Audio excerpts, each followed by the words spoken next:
Tá, eu sei que eu tô atrasado, todo mundo já fez essa merda, mas pelo menos no final do vídeo tem uma surpresa.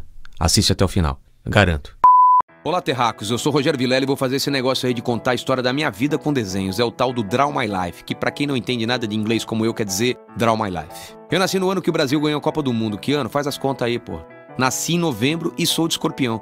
Nunca liguei muito pra essa parada de signo, mas toda vez que falo que sou do signo Escorpião, sempre tem alguém que diz: Vixe, você deve ser difícil, hein? Congênio forte, explosivo. Sério, quando escuto isso, fico tão puto. Fico com vontade de socar a pessoa do nada e mandar ela tomar no meio. Nasci numa cidade do interior paulista chamada Penápolis. Quando falo isso, tem gente que pergunta: Patópolis? Não, Penápolis. E eu não falei ainda de um detalhe muito importante. Eu nasci com os pés tortos. Não tô falando de pé chato, pé um pouquinho tortinho, não. Eu nasci com os dois pés pra dentro. Totalmente pra dentro, levemente inclinado pra trás. Tortos pra caralho. Eu sei o que passou pela sua cabeça. E antes que você diga em voz alta, Curupira é a p*** que eu pariu.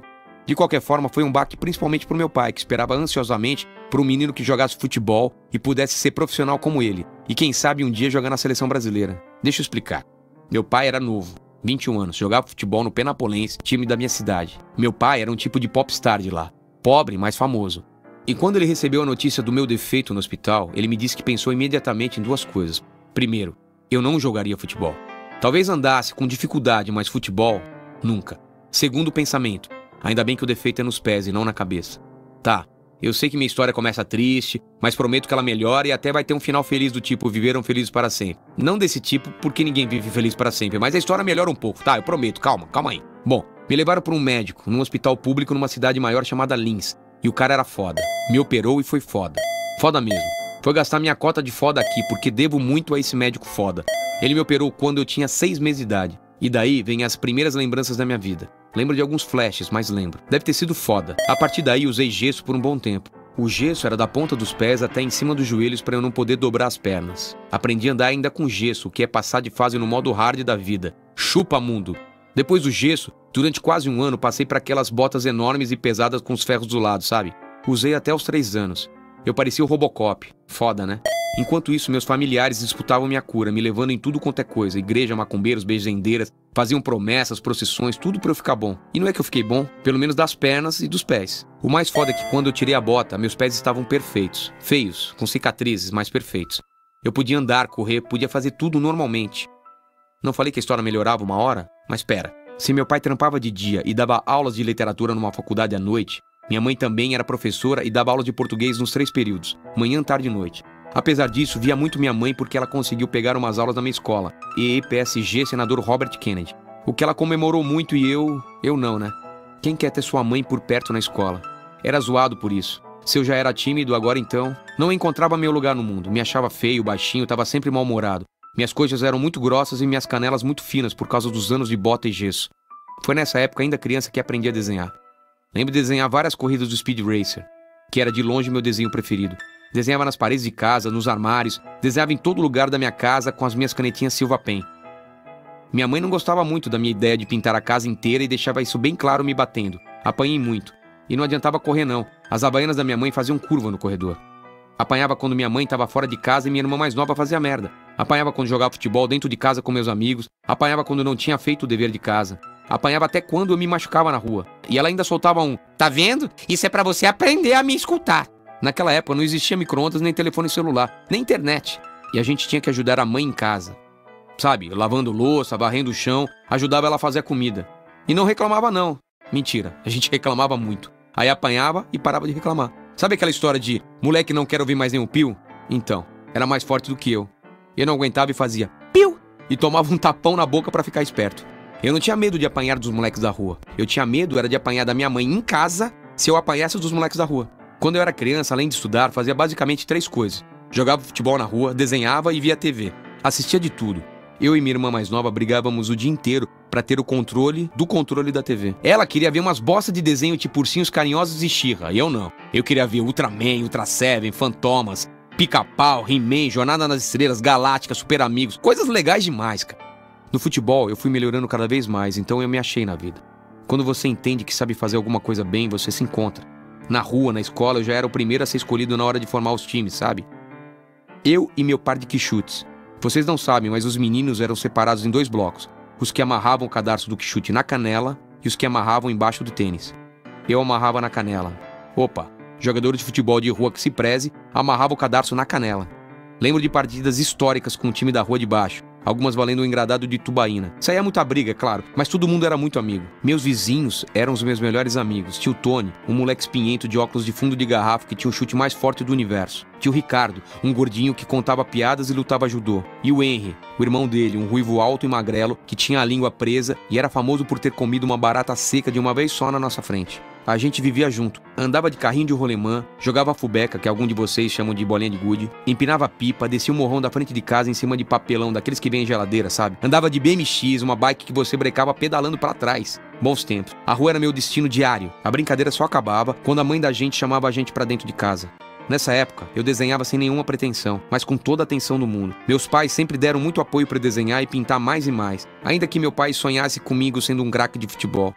Eu adorava ficar olhando para as nuvens e ver os desenhos que elas formavam, e depois tentava passar isso para o papel. Gostava também de montar quebra-cabeças. Fui tricampeão de montagem de quebra-cabeça do ABC. Não riam, para mim na época foi foda. Na escola, tentava usar o futebol para conseguir fazer uma moral com as garotas. Lembro de uma vez que prometi fazer 3 gols na final do campeonato escolar para uma menina chamada Viviane. Minha classe, a quinta C, ganhou com um gol meu de bicicleta. No final do jogo, fui todo felizão pedir um beijo para ela. E ela me disse, faltaram 2, hein? Caralho! Ela não sabia como era difícil fazer um gol de bicicleta. Não tinha sorte com as garotas. Na verdade, a gente tinha poucas oportunidades para tentar beijar as meninas. Tinha os bailinhos e a excursão anual do Play Center. O bailinho acontecia nas festas de aniversário. E era assim, fechava a garagem com uma lona preta. E colocava uma mesa de salgadinho, lanche de carne louca e brigadeiro no meio. Tinha um globo no teto e os meninos ficavam de um lado, numa parede, e as meninas de outro. Todo mundo dançava Smiths, Dead Kennedys, The Cure, essas coisas. Tinha também a dança da vassoura, um truque que inventávamos para ficar mais fácil para nós, tímidos. Ou não, funcionava assim. Alguém ficava com uma vassoura, homem, claro. Aí, ele queria dançar com uma garota que estava dançando com outro cara. Ele cutucava o cara e passava a vassoura. Esse moleque, então, era obrigado a procurar outra garota e dar a vassoura pro cara. Claro que quando a gente estava afim de uma garota, ficava toda hora dando a vassoura pro cara que estava com ela. E era lógico, zoado na escola pelas semanas seguintes. Rogério tá afim da Samantha, Rogério tá afim da Samantha. A segunda alternativa era o Play Center. Na Montanha Encantada ou no teleférico o bicho pegava. A gente ia no mesmo banco e no caminho, quem sabe, se beijava. Era o máximo. E voltava no ônibus abraçadinho e sendo zoado pelos amigos. Não era fácil ser hétero naquela época. Tanto que alguns, soube, até desistiram. Aos 13 anos tive que fazer minha primeira escolha profissional. Fui fazer um teste no time de futebol do Santo André. Fiquei horas lá esperando minha chance. Tinha eu e um monte de moleque. Todo mundo ia entrando pra jogar. E eu esperando do lado de fora do alambrado. O treinador me colocou faltando uns 3 minutos pra acabar o treino. Peguei na bola uma vez só e passei para outro moleque, para não ser chamado de fominha. E foi isso. Não fui escolhido na peneira. Aquilo para mim foi a primeira grande derrota. E vocês vão perceber que as derrotas foram muito importantes para mim. Sempre que eu me fudi grande na minha vida mudou totalmente de rumo. E para melhor. Decidi então me dedicar ao desenho. O desenho era o contrário do futebol. Quanto melhor eu ficava, mais quieto no meu mundo eu entrava. Virava noites, tardes, treinando, aprendendo, lendo, melhorando. Comecei a trabalhar com 14 anos numa agência em Santo André. Pensei ter escolhido a profissão errada, era horrível. Eu não me adaptava a trabalhar com régua, esquadros e caneta nanquim, fazendo aquelas molduras horríveis de anúncios de imóveis. Então larguei tudo e comecei a rodar as editoras com meu portfólio debaixo do braço. Tinha muita vergonha de conversar com o diretor de arte, com pessoas que eu admirava, ou medo, ou os dois. Ligar, ir. Tinha vergonha das minhas roupas, dos meus sapatos, da minha passa esfolada, mas eu ia. Usava roupas que me faziam parecer mais velho. Eu mal saía do ABC. São Paulo pra mim era um monstro. Eram 2 horas de ônibus até lá, e voltava com um sorriso no rosto, feliz. E trabalhava, muito. Mas pra mim não era mais trabalho, era um sonho realizado. Aos 16 anos, minha família mudou pra Manaus. Morei lá há 2 anos e foi muito legal. Consegui aprender as coisas na marra, pois tinham poucos profissionais na minha área. E aos 17, era diretor de arte de uma agência de publicidade e chargista de um dos principais jornais de lá. Criei personagens e planos para dominar o mundo. Mas para isso, eu precisava voltar. E foi o que aconteceu. Virei professor de ilustração na escola onde eu estudei. Fiz tiras para a Folha de São Paulo e em 91 eu fiz minha primeira história em quadrinhos para a Bienal Internacional do Rio de Janeiro e ganhei o primeiro prêmio. Gostei da ideia de juntar desenho e escrita numa coisa só. Nessa época, um pessoal estava mandando desenhos de brasileiros para editoras americanas. E não é que rolou? Eu e uma dezena de brasileiros começamos a publicar nos Estados Unidos. Fizemos o que se chamou depois de invasão brasileira nos comics. Fiz histórias em quadrinhos, ilustrei cards do Magic, fiz capas para livros de RPG, mas o que eu queria mesmo era contar minhas histórias. Pausa. Aí vinha a minha segunda derrota. Aos 25 anos tomei um pé na bunda, daqueles de perder o rumo. Fiquei mal pra caramba, emagreci 15 quilos em 3 meses. Queria mudar de país e ir embora. Mas minha vida sempre mudou radicalmente depois das derrotas, lembra? Resolvi chutar tudo, sair da acomodação.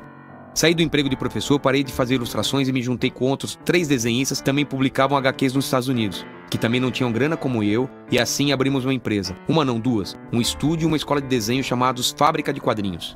Aprendi a fazer 1 milhão de coisas que eu nem sabia que poderia fazer.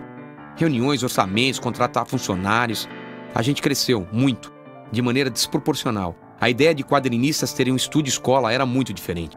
Era original. Assim, na sorte, achei de novo meu lugar no mundo. Mas ainda não era só isso. Durante 10 anos fiz trabalhos e projetos legais, mas muita coisa chata e burocrática também. Dirigi clipe pros Titãs, fizemos um programa pra tiazinha na Band. Pô, ela sumiu, né? Fizemos várias campanhas para agências de publicidade, mas eu tinha um plano. Fazer um pé de meia, para depois poder fazer de novo o que eu amava fazer.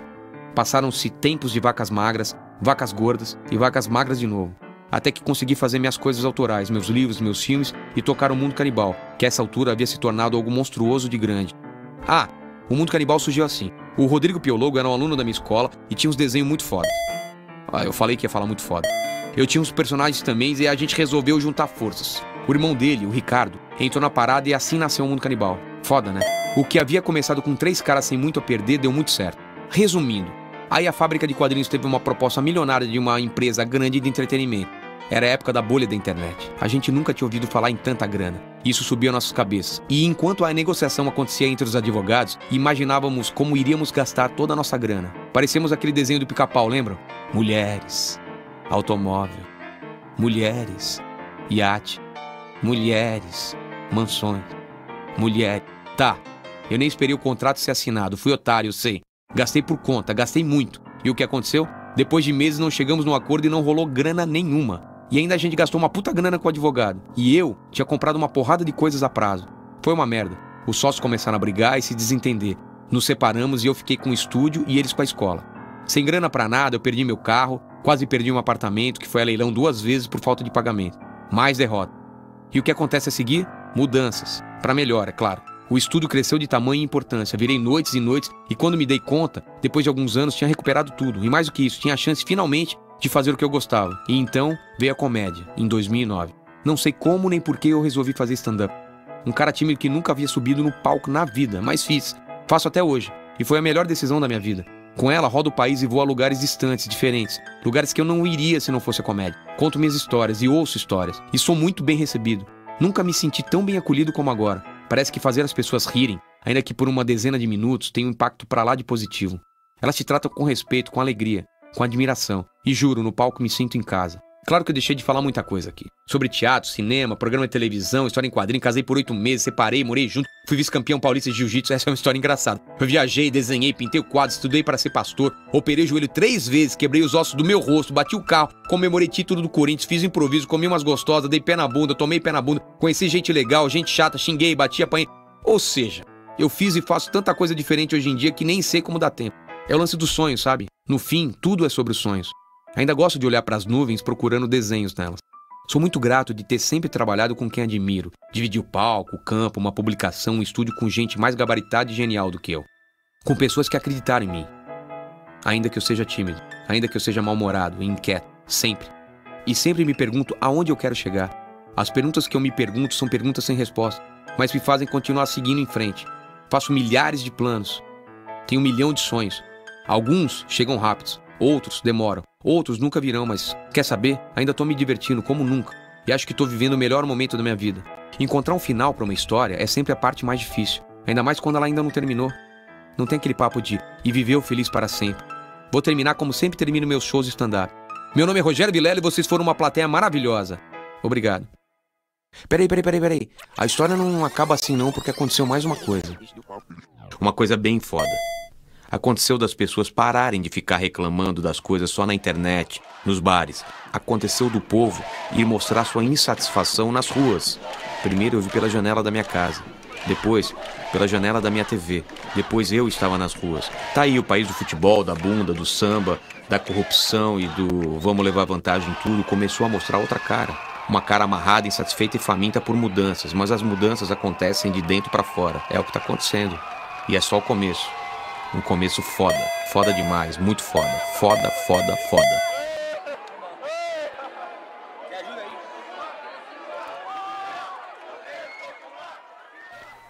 Bom, então é isso. Eu falei que no final ia ter uma surpresa, então aí vai. Tá aí. Foda, né?